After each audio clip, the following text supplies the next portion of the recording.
iglesia soy, y tú también. En el bautismo renacimos a una vida singular y a confirmar hoy nuestra fe.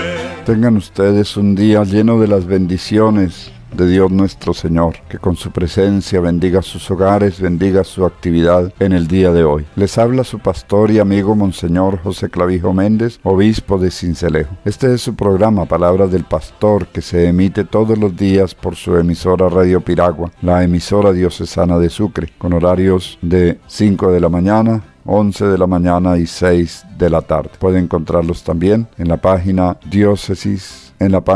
www.diocesisdecincelejo.org. Hoy, 25 de septiembre, martes de la semana 25 del tiempo ordinario, les invito a que oremos con las palabras del Salmo 138. Es un salmo de acción de gracias individual. El salmista ha pasado por malos momentos, ha clamado al Señor y ha sido escuchado. Ahora se muestra agradecido, ampliando el círculo de personas al invitar a los reyes a participar de su acción de gracias. No tenemos muchos datos acerca de la probable situación que originó esta acción de gracias. El hecho es que gritó y fue escuchado y atendido más allá de sus expectativas, sigue sintiéndose más fuerte después de haber gritado. A pesar de que no proporcione detalles sobre la situación que vivió, el texto nos habla de gritar, menciona al humilde, al soberbio, la existencia de peligros, enemigos. Además, las expresiones "lo hará todo por mí" y "no abandones la obra de tus manos" nos permiten suponer que la vida de esa persona, aún después de haber sido atendida por el Señor, podrá seguir corriendo peligro,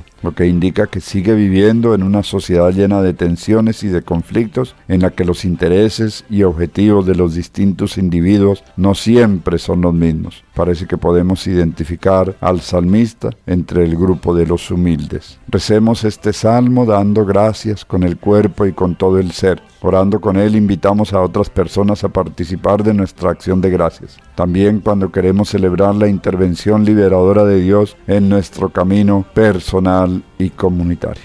Les invito entonces para que nos unamos en esta oración de acción de gracias. Salmo 138 de David. Te doy gracias, Señor, de todo corazón, en presencia de los ángeles, canto para ti. Me postro hacia tu santuario y doy gracias a tu nombre por tu amor y tu fidelidad, porque tu promesa supera a tu fama. Cuando grité me escuchaste y aumentaste la fuerza de mi alma. Que te den gracias, Señor, todos los reyes de la tierra, porque oyen las promesas de tu boca. Canten los caminos del Señor, porque la gloria del Señor es grande. El Señor es sublime, se fija en el humilde, y de lejos conoce al soberbio. Cuando camino entre peligros, tú me conservas la vida, extiendes tu brazo contra la ira de mi enemigo, y tu diestra me salva. El Señor lo hará todo por mí. Señor, tu amor es para siempre. No abandones la obra de tus manos. Gloria al Padre, y al Hijo, y al Espíritu Santo, como era en el principio, ahora y siempre, por los siglos de los siglos. Amén.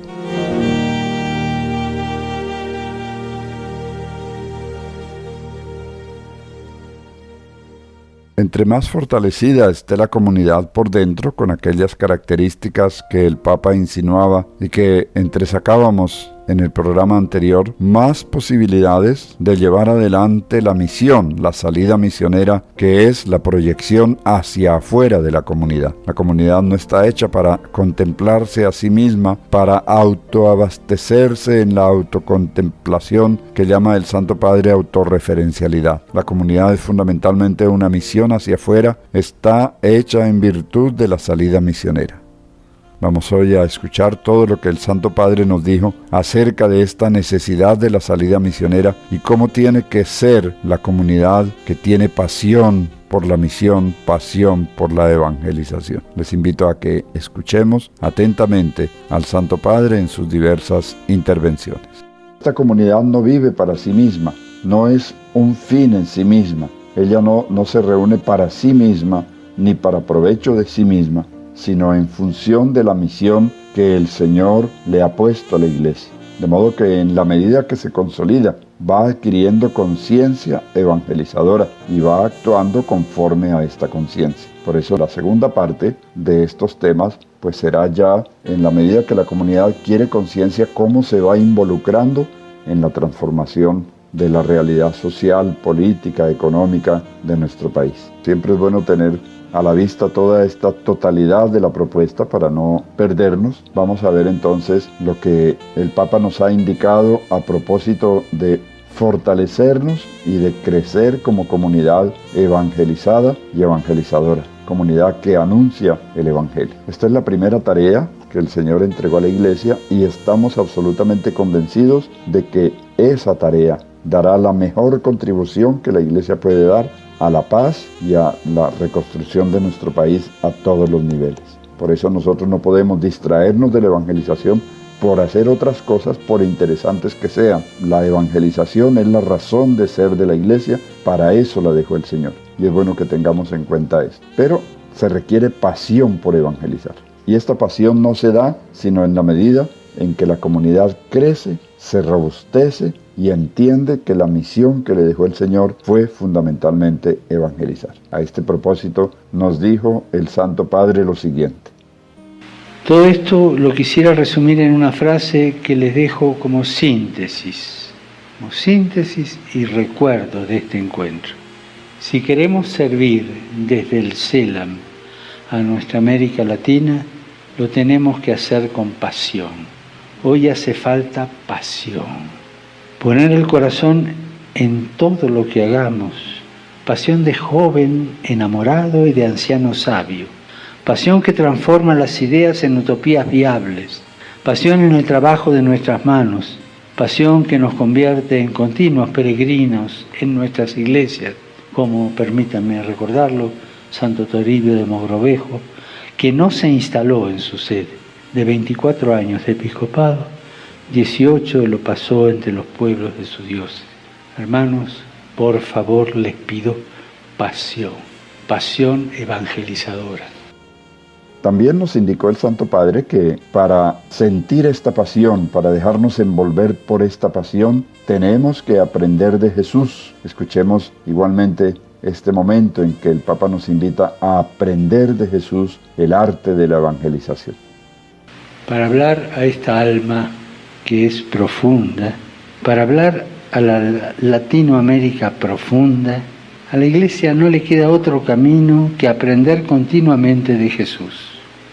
Dice el Evangelio que hablaba solo en parábolas, imágenes que involucran y hacen partícipes, que transforman a los oyentes de su palabra en personajes de su divino relato.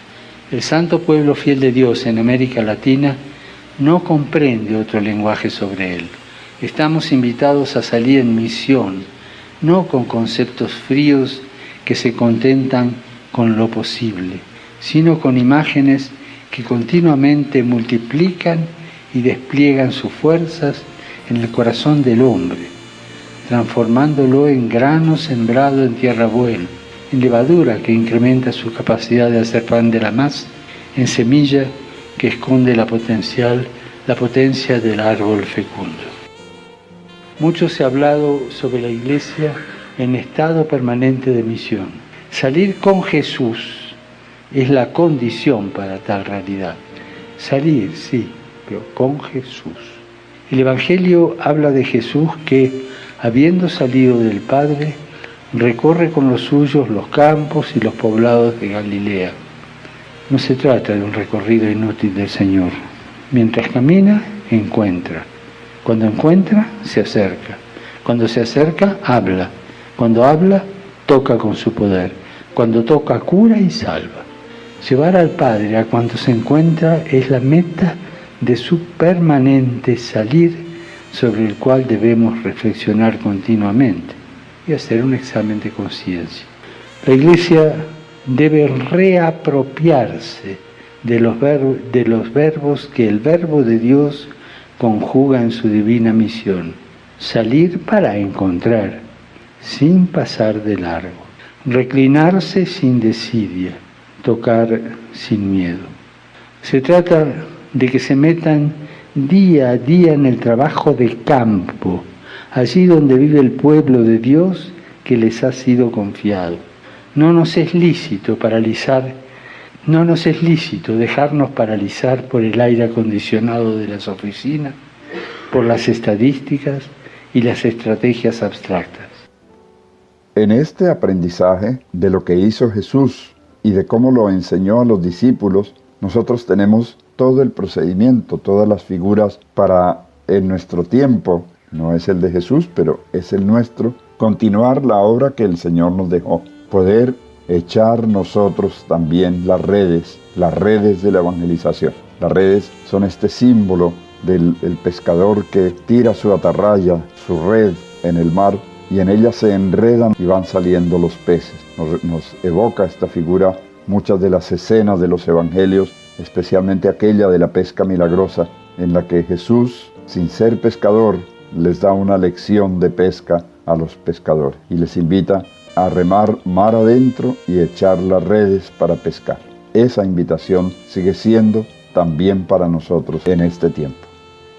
Pedro es el hombre que acoge decidido la invitación de Jesús, que lo deja todo y lo sigue para transformarse en nuevo pescador, cuya misión consiste en llevar a sus hermanos al reino de Dios, donde la vida se hace plena y feliz. Pero el mandato de echar las redes no está dirigido solo a Simón Pedro. A él le ha tocado navegar mar adentro como aquellos en vuestra patria que han visto primero lo que más urge, aquellos que han tomado iniciativas de paz, de vida. Echar las redes entraña responsabilidad. En Bogotá y en Colombia peregrina una inmensa comunidad que está llamada a convertirse en una red vigorosa que congregue a todos en la unidad, trabajando en la defensa y en el cuidado de la vida humana, particularmente cuando es más frágil y vulnerable. En el seno materno, en la infancia, en la vejez, en las condiciones de discapacidad y en las situaciones de marginación social. También multitudes que viven en Bogotá y en Colombia pueden llegar a ser verdaderas comunidades vivas, justas y fraternas si escuchan y acogen la palabra de Dios. En estas multitudes evangelizadas surgirán muchos hombres y mujeres convertidos en discípulos, que con un corazón verdaderamente libre sigan a Jesús. Hombres y mujeres capaces de amar la vida en todas sus etapas, de respetarla, de promoverla.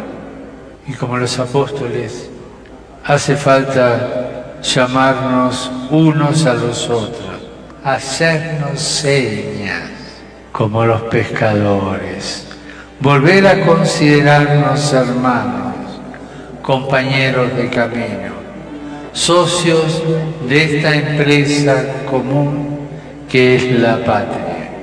Bogotá y Colombia son al mismo tiempo orilla, lago, mar abierto, ciudad por donde Jesús ha transitado y transita para ofrecer su presencia y su palabra fecunda, para sacar de las tinieblas y llevarnos a la luz y a la vida.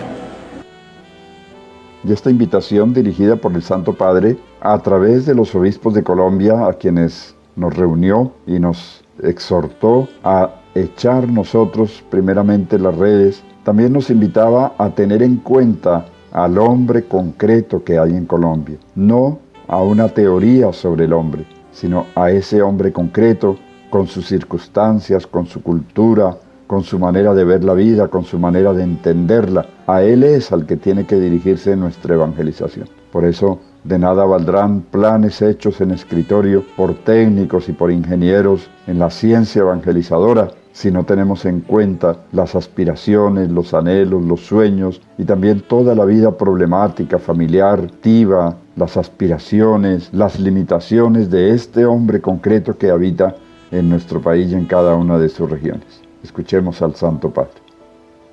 Les ruego tener siempre fija la mirada sobre el hombre concreto. No sirvan a un concepto de hombre, sino a la persona humana amada por Dios, hecha de carne, huesos, historia, fe, esperanza, sentimientos, desilusiones, frustraciones, dolores, heridas. Y verán que esa concreción del hombre desenmascara las frías estadísticas, los cálculos manipulados, las estrategias ciegas, las falsedades, las falseadas informaciones, recordándoles que realmente el misterio del hombre solo se esclarece en el misterio del Verbo encarnado. Y en esta tarea el Papa nos exhorta a tener libertad, a no tener ninguna atadura, ningún contrato que amarre nuestras manos con poderes de este mundo, tanto económicos como políticos, sino poder hacer uso de esa libertad que nos da el Evangelio para decir las cosas desde Cristo. Porque muchas veces en la evangelización tenemos que denunciar situaciones, pero si nosotros mismos estamos comprometidos en esas situaciones, pues nos toca quedarnos con la boca cerrada. Por eso necesitamos defender esta libertad para poder hablar con verdad desde Cristo y decirle al hombre la verdad que necesita conocer y cómo encontrar la verdad de Cristo, que será la única que lo va a liberar y lo va a hacer conocedor del proyecto de Dios, que es un proyecto maravilloso para cada hombre, para cada familia, para cada sociedad. A la Iglesia no le interesa otra cosa que la libertad de pronunciar esta palabra. Ser libre para pronunciar esta palabra. No sirven alianzas con una parte u otra, sino la libertad de hablar a los corazones de todos. Precisamente allí tienen la autonomía y el vuelo para inquietar. Allí tienen la posibilidad de sostener un cambio de ruta. Desde aquel momento en que el Señor, tomando pie en el texto del profeta Isaías, se presenta en su ciudad de Nazaret para decir delante de todos: el Espíritu del Señor está sobre mí, me ha ungido y me ha enviado a anunciar el Evangelio a los pobres. Esta tarea la ha asumido la Iglesia desde siempre y en el Concilio Vaticano II se trabajó mucho en esta dirección. La Iglesia tiene que ser una Iglesia pobre y para los pobres. Esto que decía el Papa Juan XXIII en muchos de los momentos en que convocaba el concilio y luego durante el concilio, el Santo Padre Francisco lo ha desempolvado y en muchas ocasiones nos ha dicho: como quisiera una iglesia pobre para los pobres, no una iglesia enredada en negocios, no una iglesia enredada con el dinero. Y nos decía también jocosamente en Medellín: atentos porque el demonio entra por el bolsillo. Son muchísimas las referencias que el Santo Padre en estas intervenciones en Colombia nos pide tener en cuenta a los pobres, tener la mirada desde los pobres. Y por supuesto, si los pobres son los destinatarios máximos del Evangelio, pues con mayor razón el Evangelio tiene que hacerse pobre, tiene que ser vivido desde la pobreza y tiene como principales protagonistas a los más pobres, a los más necesitados. Entendamos que esta pobreza no se refiere únicamente a la pobreza económica, a la categoría social o sociológica de pobres, sino que en el pensamiento de la Iglesia y en el pensamiento bíblico, la pobreza abarca muchos más campos de la realidad humana. Esto también es necesario tenerlo en cuenta, porque entre los pobres van incluidos los pecadores. La Iglesia, al igual que el Señor, acoge a los pecadores, no los rechaza. Y por eso el Santo Padre ya nos había enseñado los términos de la misericordia. La misericordia precisamente para con el pecador, para con aquel que quiere salir de su situación pero no puede, las fuerzas no le alcanzan, la voluntad no le da para corresponder a este deseo. Escuchemos al Santo Padre. Y algo más, en este sentido, la esperanza debe siempre mirar al mundo con los ojos de los pobres y desde la situación de los pobres. Ella es pobre como el grano de trigo que muere, pero tiene la fuerza de diseminar los planes de Dios. La riqueza autosuficiente con frecuencia priva a la mente humana de la capacidad de ver, sea la realidad del desierto, sea los oasis escondidos. Propone respuestas de manual y repite certezas de talk show. Balbucea la proyección de sí misma, vacía, sin acercarse mínimamente a la realidad. Estoy seguro que en este difícil y confuso, pero provisorio momento que vivimos, las soluciones para los problemas complejos que nos desafían nacen de la sencillez cristiana, que se esconde a los poderosos y se muestra a los humildes. La limpieza de la fe en el resucitado, el calor de la comunión con Él, la fraternidad, la generosidad y la solidaridad concreta que también brota de la amistad con Él. El Señor nos enseña a través del ejemplo de los humildes y de los que no cuentan.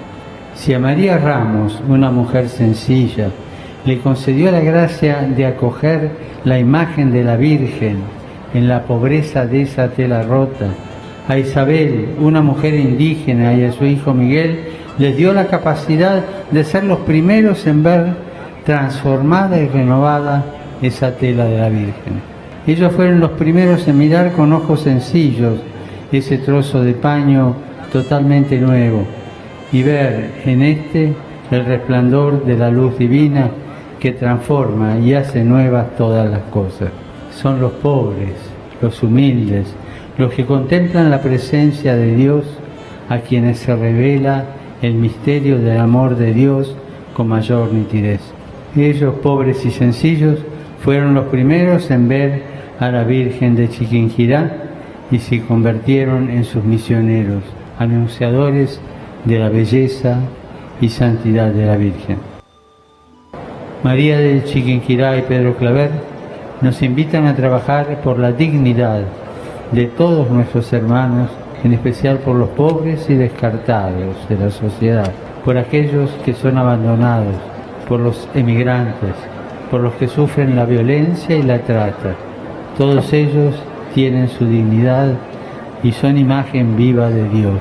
Todos hemos sido creados a imagen y semejanza de Dios, y a todos nosotros la Virgen nos sostiene en sus brazos como a hijos queridos.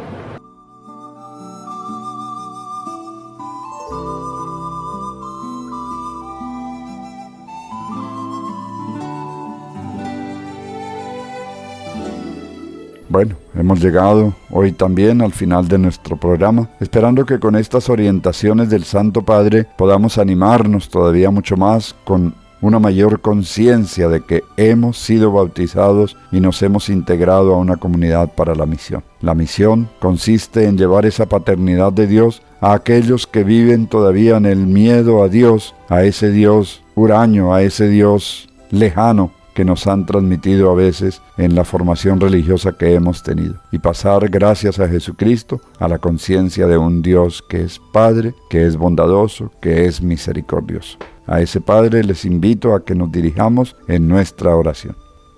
Padre nuestro que estás en el cielo, santificado sea tu nombre. Venga a nosotros tu reino. Hágase tu voluntad en la tierra como en el cielo. Danos hoy nuestro pan de cada día. Perdona nuestras ofensas como también nosotros perdonamos a los que nos ofenden. No nos dejes caer en la tentación y líbranos del mal. Amén. Escucha, Señor, nuestras súplicas matinales y con la luz de tu misericordia alumbra la oscuridad de nuestro corazón, que los que hemos sido iluminados por tu claridad no andemos nunca tras las obras de las tinieblas, por nuestro Señor Jesucristo, tu Hijo, que vive y reina contigo en unidad del Espíritu Santo, y es Dios por los siglos de los siglos. Amén.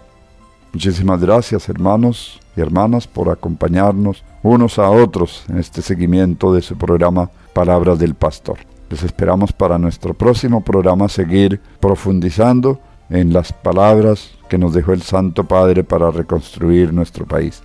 Gracias por acompañarnos, el Señor los bendiga, les ayude, los proteja a sus familias, sus trabajos, su actividad. En el nombre del Padre, y del Hijo, y del Espíritu Santo. Amén.